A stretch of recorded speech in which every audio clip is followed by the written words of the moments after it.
On this episode of This Week in Linux, we've got a new release from Wine Project. Elementary OS 7 is out. We'll get some previews for the next releases of GNOME and KDE Plasma. Plus, we've got some news from openSUSE team and the Ubuntu team, and so much more coming up on this episode.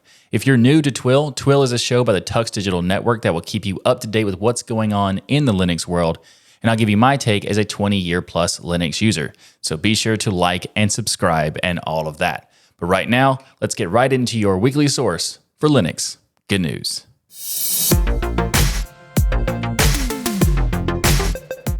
This episode of TWIL is sponsored by Linode and by Bitwarden.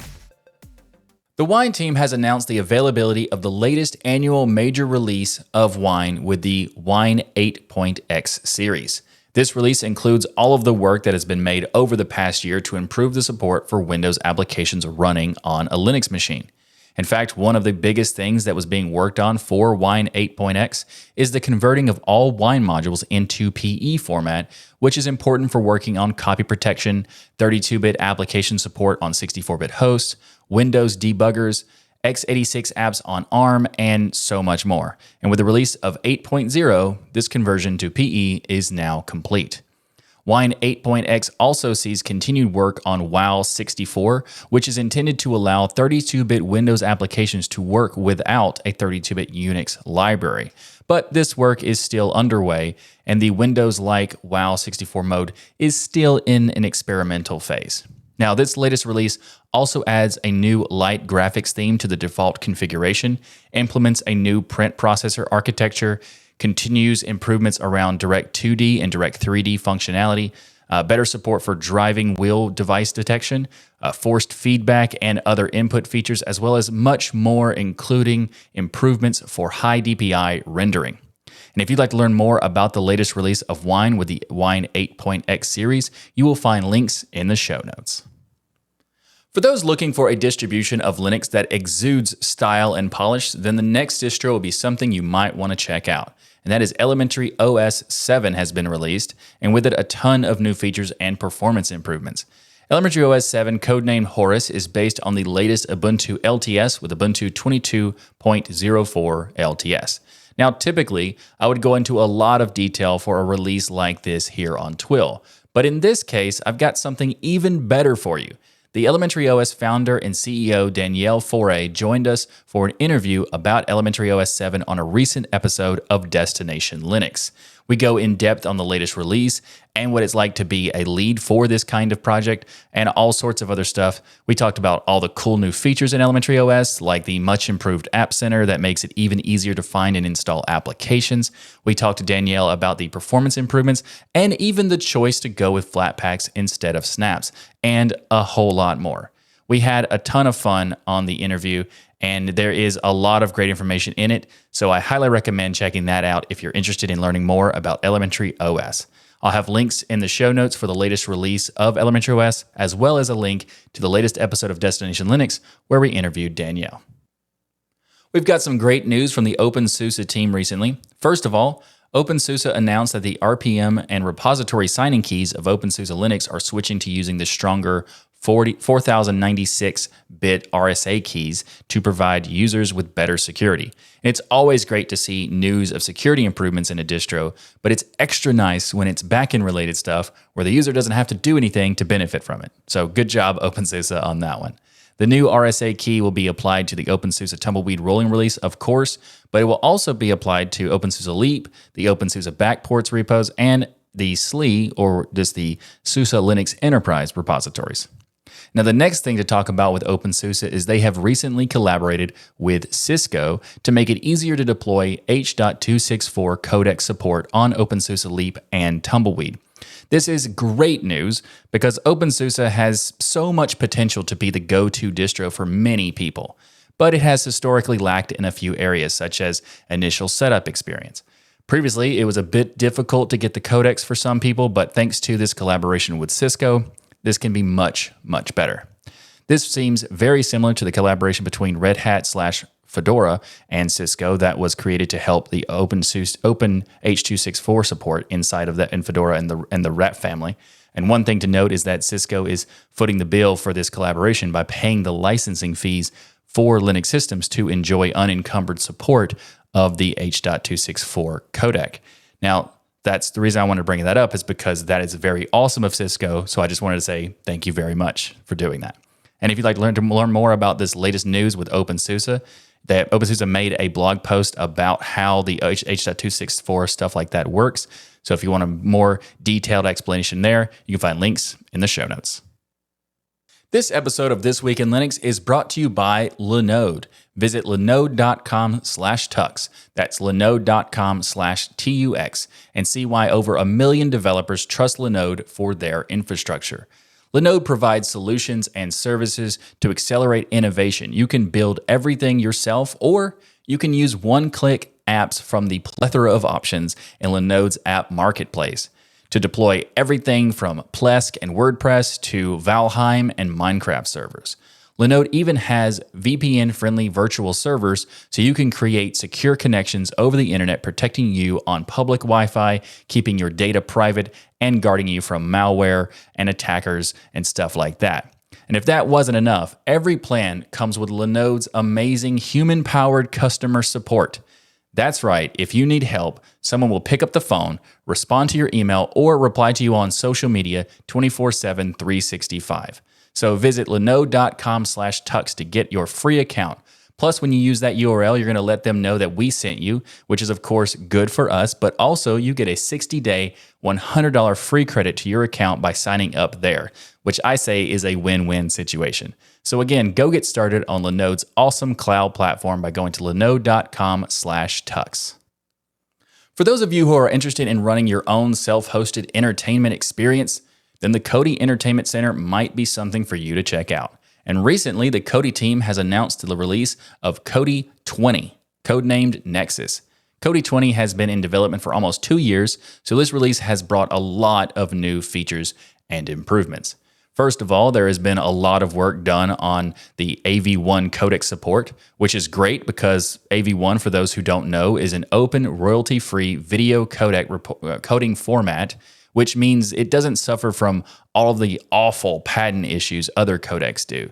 And there's been a lot of work for AV1 support within the input stream code, and this release adds AV1 accelerated hardware decoding via the Video Acceleration API, or VA API, for Linux systems. Also, Kodi 20 now includes Steam Deck control support for enhancing the experience for those using Kodi 20 on their Steam Decks. And speaking of Steam Decks, be sure to check out the next episode of Destination Linux, where we do a deep dive review of the Steam Deck and our experiences with it since we've had it for many, many months now. And also another cool feature, going back to Kodi, is in Kodi 20, there's a new multi-instance support for add-ons. For example, TV head-end users can now run more than one instance of the add-on to connect to multiple back-end TV head-end servers, with individual settings like channel groups and hidden channels maintained per add-on instance. And for those unfamiliar, TV Headend is a TV streaming server and recording software for Linux. And now you can have multiple instances running at one time connected to your Kodi, which is just awesome. There's also been a lot of improvements and optimizations for the performance of Kodi in this release, as well as much, much more. And if you'd like to learn more about the latest release of Kodi or try it out for yourself, then you'll find links in the show notes. This week, we've got a few Ubuntu-related topics to talk about, and first up, let's talk about Ubuntu Pro. Canonical has recently announced the general availability of Ubuntu Pro. Ubuntu Pro is a subscription-based service that offers 10 years of extended security updates for packages in the Ubuntu's main repo, plus also extra 23,000 packages available in the Universe repo. Ubuntu Pro is available for Ubuntu 14.04 LTS, 16.04 LTS, 18.04 LTS, 20.04 LTS, and 22.04 LTS. Now, I can't imagine why anyone would still be using 14.04, but I guess if you got Ubuntu Pro, you could get updates for one more year or so. But yeah, I mean, if you're using 14.04, it's time to move on. Even to 16.04, it's time to move on. As part of Ubuntu Pro, Canonical managed critical high and selected medium CVEs for thousands of applications and toolchains as well, including Ansible, Docker, Node.js, Python, Rust, and more, all while remaining compliant with things like FedRAMP, HIPAA, PCI, DSS, and others. Ubuntu Pro also includes live patching, so systems can get critical and high-severity kernel patches without the need to reboot. and Ubuntu Pro is free for personal use on up to 5 PCs. I feel like 5 PCs is a bit low for this kind of thing, but it is good that they're offering some for free regardless. The premium subscriptions, though, aren't that high either, so you can get, for workstations, it's $25 per year, although for those who are wanting to do it on servers, it's a little bit more, as that price is around $500 per year. The other topic I want to talk about with Canonical is that Canonical put on an event somewhat recently called the Ubuntu Summit. This event was a conference to bring people from various projects and, well, various places from all around the world into one place to meet, collaborate, and just geek out on Linux and open source. In fact, I went to the Ubuntu Summit and gave a talk on open source marketing. Link in the show notes. And while I was there, I met many fellow Linux enthusiasts from India, Ghana, Germany, the UK, Czech Republic, and many, many more. It was an amazing opportunity, and I'm very thankful to Canonical for making it possible for me to attend. There were so many great talks at the Ubuntu Summit about, well, a wide variety of topics like Ubuntu Desktop, data science, infrastructure, application development, and even a track dedicated to community-related topics, which I think mine was in that track. I don't remember exactly, but I met some people that I never expected to have the opportunity to meet. Like, I've known them for years, but never thought I would have that opportunity, such as Martin Wimpress of Ubuntu Mate, or Artyom Zorin for Zorin OS, Cassidy James, formerly from Elementary OS, and Ruja Saraswat of Ubuntu Unity. And I got to talk with the founder and developer of Ardor, the digital audio workstation app, and I even got to sit down with Mark Shuttleworth of Canonical for a fascinating interview with him about Ubuntu, the conference, and just so much more. I'll be releasing that interview very soon, so be sure to subscribe to the channel so you don't miss out. The Ubuntu Summit was a fantastic experience as well, even though I was jet-lagged the entire time. And I was only able to get about maybe 10 hours of sleep the whole time I was there. It was still awesome, but I'm doing it a different way next time. And I can't wait for the next Ubuntu Summit because I hope to attend whenever and wherever it might be. This episode of This Week in Linux is brought to you by Bitwarden. Get started right now with your free account at bitwarden.com/tux. Bitwarden is an awesome piece of software. It is a password manager that allows you to have peace of mind knowing that your online accounts are secure. How does it do it? Well, Bitwarden provides you with tools to store all of your passwords in a secured vault, auto-generate those passwords, and auto-generate usernames now, and even automatically fill in those passwords on login forms so you don't have to do any of this stuff. Plus, you can have access to your data across many different types of devices. Whether you're using your web browser, a mobile application, desktop application, or even on the command line. Yes, if you want to use it on a terminal, you totally can with Bitwarden. Plus, Bitwarden seals and encrypts your private data with end-to-end encryption before it ever leaves your devices, so you know you're the only person with access to your data. And for a password manager, that's pretty important, right? So go to bitwarden.com/tux to get started. Did I mention you can get started for free? Well, you can, but I think you want to check out their premium account because you get a lot of great extra features with that premium account. Plus, you're supporting an awesome company making awesome software. You get 1 gigabyte encrypted file storage, 2-step login with YubiKey, U2F Duo, Vault Health Reports, Bitwarden Authenticator for temporary one-time passwords, priority customer service, and so much more. And you get all of this for less than $1 per month. That's only $10 per year. That's right. So go to bitwarden.com/tux to get started with your account and get peace of mind knowing that your online accounts are secure. Up next in the show, the Open Source Technology Improvement Fund has announced the completion of a security audit done on the source code of Git. The research found a total of 35 issues, including 2 critical severity issues and 1 high severity issue.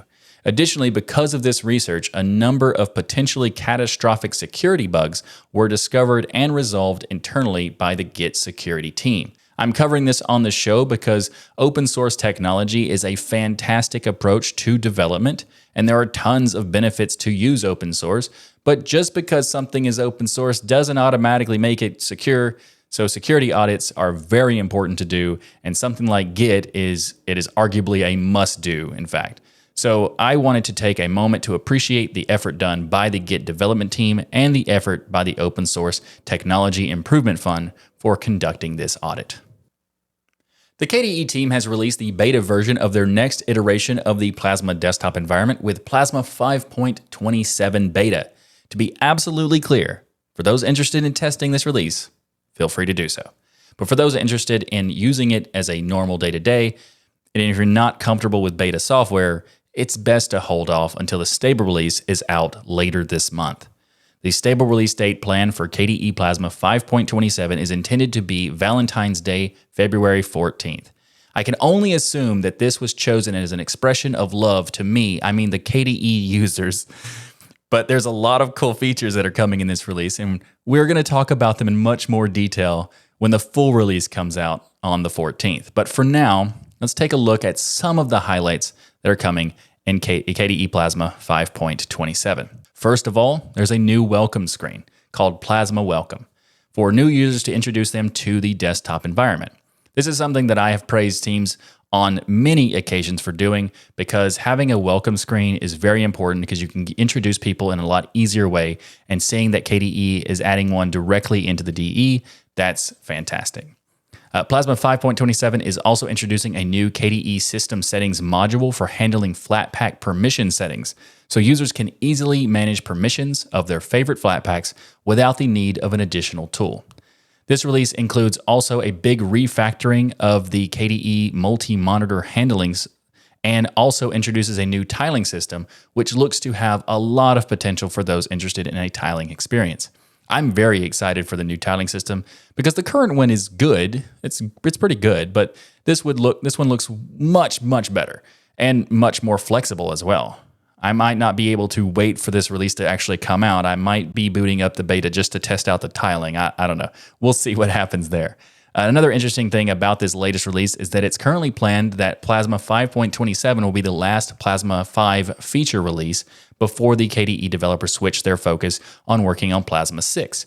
And I'm very excited to see what happens during that phase as well, because the KDE team spent a lot of time and effort on modularity and compatibility for Plasma. So in theory, the upgrade from Plasma 5 to 6 will be much easier than previous major upgrades, which didn't go so well a couple of times. So I'm very happy to see that there's a lot of potential that this one will be just fine. But we won't know until it happens. And if you'd like to learn more about this or test out the beta release yourself, you can find links in the show notes. And also be sure to subscribe to This Week in Linux so you don't miss the episode where we deep dive into KDE Plasma 5.27. From talking about a beta release, let's jump to talking about an alpha release, because the GNOME project has announced some details about what is to be expected in the next release of GNOME 44 with the release of GNOME 44 Alpha. As before, I warned that you should not be using anything labeled as a beta release unless you're doing so for testing, because it's not fully tested yet, and this goes double for an alpha release. Beta means more testing is needed. Alpha means that there has been very little testing being done yet. And you should not only expect issues, but they're almost guaranteed to happen. So, with that said, let's talk about GNOME 44 Alpha. By the way, the alpha, that applies to all software, not just GNOME, to be clear. We'll talk about GNOME 44 when the final release is fully available, but for now, let's check out some highlights. GNOME 44 is introducing a grid view for the GTK file chooser, a Bluetooth submenu in quick settings, a redesigned accessibility panel in the settings app, which is great, and GNOME 44 is expected to have a GTK4 port of the Epiphany web browser. I'm also really excited for the updates of GNOME software because there's a lot of cool stuff in this, like the ability to view only open source apps for those who want to avoid proprietary software. Also, they have the ability to automatically remove unused Flatpak runtimes, as well as much more. The automatic removal of runtimes for Flatpaks is going to be very nice because it will be a lot easier to clean up and get some storage back thanks to the Flatpaks, and that's really cool. Another thing I'm excited to see is a new app for controlling the Steam Deck or Stream Deck devices. That is a problem that I've had forever, and I will probably never get rid of it. Steam Deck versus Stream Deck. We're talking about the Stream Deck from Elgato, and this is a product that allows you to have kind of a quick access keyboard that is able to change. If you're not familiar with the Stream Deck, I'll have a link in the show notes for more information about that. But this new application is called Bosun. Just to be clear for the audio listeners of TWIL, it's spelled like boatswain, but pronounced bosun. Anyway, I recently got a Stream Deck myself, so I'm very much looking forward to playing with this application. And I know it's available right now, but I'm glad that it's being added into the GNOME project as a whole. That's very cool. If you'd like to learn more about what is coming with GNOME 44, you will find links in the show notes.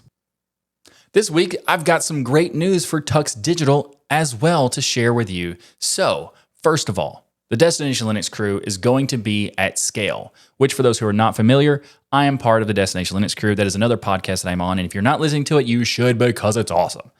Anyway, we're going to be at scale this year, so if you're in the Southern California area in March, be sure to join us at scale on March 9th through the 12th.